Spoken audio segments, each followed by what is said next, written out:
Hey friends, welcome to my YouTube channel Motofocus Octane. I am fine and I hope you are all doing good.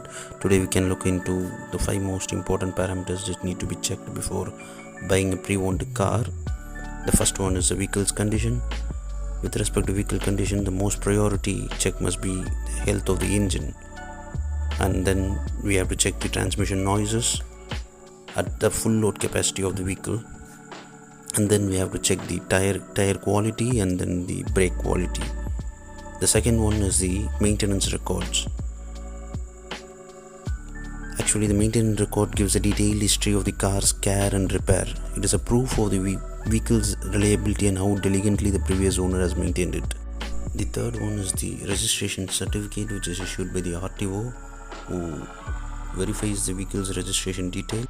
Ensure whether the information provided in the RC matches the seller details and the car. The fourth one is the car insurance. Please ensure whether the car is already insured. If not, it has to be insured from the buyer's end. Fifth one is the transfer of no claim bonus. While checking for the insurance, if the vehicle comes with a no claim bonus, then it is also required to be transferred to the new owner. This transfer can help in reducing the new insurance premium.